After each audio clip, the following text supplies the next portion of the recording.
Hi hello friends, welcome to BLR kitchen. ಇವತ್ತಿನ ನಮ್ಮ recipe ಬಂದು ಚಿಲ್ಕವರೆ ಸೊಪ್ಪಿನ ಸಾಂಬಾರ್. ಈ ಸಾಂಬಾರು ಮಾಡಬೇಕಾದ್ರೆ ನಾವು ಯಾವ ಮಸಾಲೆ ಕೂಡ ಹಾಕೋದು ಬೇಕಾಗಿಲ್ಲ. ಹಾಗೆ ಡೈರೆಕ್ಟಾಗಿ ಕೇವಲ ಒಂದು 10 ನಿಮಿಷಗಳಲ್ಲಿ ರೆಡಿ ಮಾಡ್ಕೊಳ್ಬೋದು.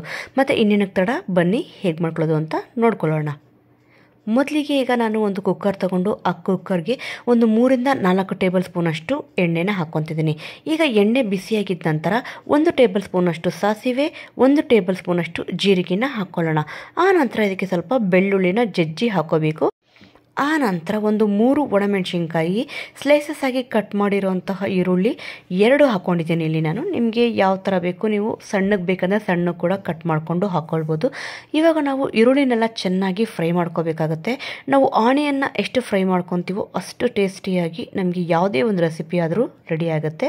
ಇವಾಗ ನೋಡ್ತಿರ್ಬೋದು ಎಷ್ಟು ಚೆನ್ನಾಗಿ ಈರುಳ್ಳಿ ಫ್ರೈ ಆಗಿದೆ ಅಂತಂದ್ಬಿಟ್ಟು. ಆ ನಂತರ ಮೀಡಿಯಮ್ ಸೈಜ್ದು 2 ಟೊಮೆಟೊನ ಇಲ್ಲಿ ನಾನು ಕಟ್ ಮಾಡಿಕೊಂಡು ಹಾಕ್ಕೊತಿದ್ದೀನಿ. ಅದ್ರ ಮೇಲೆ ಹಾಗೆ ರುಚಿಗೆ ತಕ್ಕಷ್ಟು ಉಪ್ಪನ್ನ ಕೂಡ ಹಾಕ್ಕೊಳ್ಳೋಣ.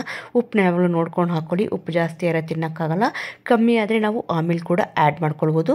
ಈಗ ಟೊಮೆಟೊನೆಲ್ಲ ನಾವು ಚೆನ್ನಾಗಿ ಎಣ್ಣೆಯಲ್ಲಿ ಫ್ರೈ ಮಾಡಬೇಕಾಗುತ್ತೆ. ಟೊಮೆಟೊದು ಹಸಿ ಸ್ಮೆಲ್ ಕೂಡ ಹೋಗಬೇಕು, ಟೊಮೆಟೊ ಕೂಡ ನೀಟಾಗಿ ಫ್ರೈ ಆಗಬೇಕು. ಅಲ್ಲಿವರೆಗೂ ನಾವು ಟೊಮೆಟೊನ ಫ್ರೈ ಮಾಡಿಕೊಂಡ್ರೆ ಸಾಕಾಗತ್ತೆ. ಇವಾಗ ನೋಡ್ತಿರ್ಬೋದು ಟೊಮೆಟೊ ಕೂಡ ಚೆನ್ನಾಗಿ ಫ್ರೈ ಆಗಿದೆ.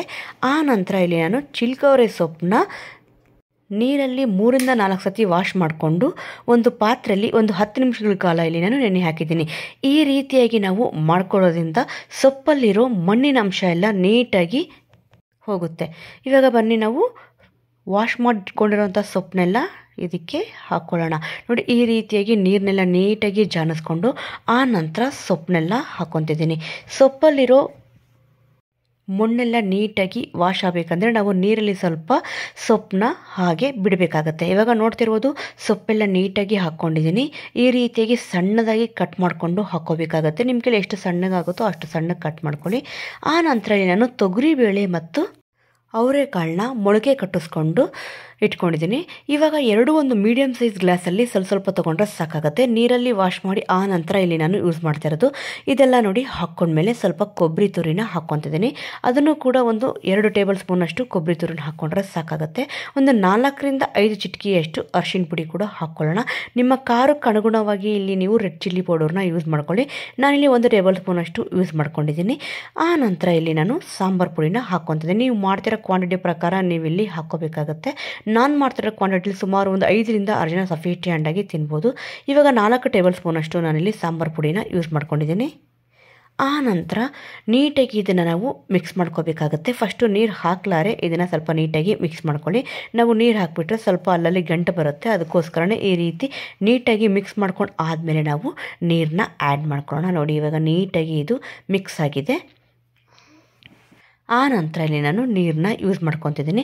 ನಿಮಗೆ ಸಾಂಬಾರು ಎಷ್ಟು ಗಟ್ಟಿಗೆ ಬೇಕೋ ಅಷ್ಟು ನೋಡಿಕೊಂಡು ನೀವು ನೀರನ್ನ ಹಾಕ್ಕೊಳ್ಳಿ. ಇದು ಮುಳುಗೋಷ್ಟು ನೀರು ಹಾಕ್ಕೊಂಡು ಉಪ್ಪು ಖಾರನೆಲ್ಲ ನೀಟಾಗಿ ಚೆಕ್ ಮಾಡ್ಕೊಳ್ಳಿ. ಉಪ್ಪು ಖಾರ ಎಲ್ಲ ಕರೆಕ್ಟಾಗಿತ್ತು ಅಂತಂದರೆ ನೀವು ಕುಕ್ಕರ್ದು ಕ್ಯಾಪ್ ಹಾಕ್ಕೊಂಡು ಒಂದು ಸುಮಾರು 3 ವಿಜಿಲ್ ಆದರೂ ಇದನ್ನು ಹೊಡೆಸ್ಕೋಬೇಕಾಗತ್ತೆ. ಅಂದರೆ 3 ವಿಜಿಲ್ ಬಿಡಬೇಕಾಗತ್ತೆ. ಇವಾಗ ನೋಡಿ ನೀಟಾಗಿ ಕೂಡ ಮಿಕ್ಸ್ ಮಾಡ್ಕೊಂಡಿದ್ದೀನಿ. ಉಪ್ಪು ಖಾರ ಎಲ್ಲ ಚೆಕ್ ಮಾಡ್ಕೊಂಡಿದ್ದೀನಿ, ಎಲ್ಲ ಕರೆಕ್ಟಾಗಿದೆ. ಆ ನಂತರ ನಾನು ಕುಕ್ಕರ್ದು ಕ್ಯಾಪ್ ಹಾಕ್ಕೊಂಡು ಸುಮಾರು 3 ವಿಜಿಲ್ ಬಿಡ್ತಿದ್ದೀನಿ. ಇವಾಗ 3 ವಿಜಿಲ್ ಕೂಡ ಆಗಿದೆ, ಹಬೆ ಕೂಡ ಹೋಗಿದೆ. ಹೇಗಾಗಿದೆ ಅಂತ ನೋಡ್ಕೊಳ್ಳೋಣ. ನೋಡ್ತಿರ್ಬೋದು ಎಷ್ಟು ಚೆನ್ನಾಗಾಗಿದೆ ಅಂತಂದ್ಬಿಟ್ಟು. ಎಷ್ಟು ಪರ್ಫೆಕ್ಟಾಗಿ ಸಾಂಬಾರು ರೆಡಿಯಾಗಿದೆ. ಇದನ್ನು ನೀವು ಮುದ್ದೆ ಜೊತೆ, ಅನ್ನದ ಜೊತೆ, ಯಾವುದ್ರ ಜೊತೆ ಬೇಕಾದ್ರೂ ಸರ್ವ್ ಮಾಡ್ಕೊಳ್ಬೋದು. ಇವಾಗ ನಾನು ಇದನ್ನು ಅನ್ನದ ಜೊತೆ ಸರ್ವ್ ಮಾಡ್ಕೊಂಡಿದ್ದೀನಿ.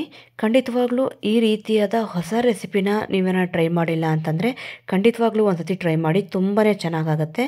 ನೀವೇನಾದರೂ ಫಸ್ಟ್ ಟೈಮ್ BLR ಕಿಚನ್ ಚಾನಲ್ನ ನೋಡ್ತಾರೆ, ಖಂಡಿತವಾಗ್ಲೂ BLR ಕಿಚನ್ ಚಾನಲ್ನ ಸಬ್ಸ್ಕ್ರೈಬ್ ಮಾಡ್ಕೊಳ್ಳಿ. ನಮಗೆ ಇದೇ ರೀತಿ ಇನ್ನೂ ಹೆಚ್ಚಿನ ವೀಡಿಯೋಗಳನ್ನ ಮಾಡೋಕ್ಕೆ ಸಪೋರ್ಟ್ ನೀಡ್ತಾ ಇರಿ.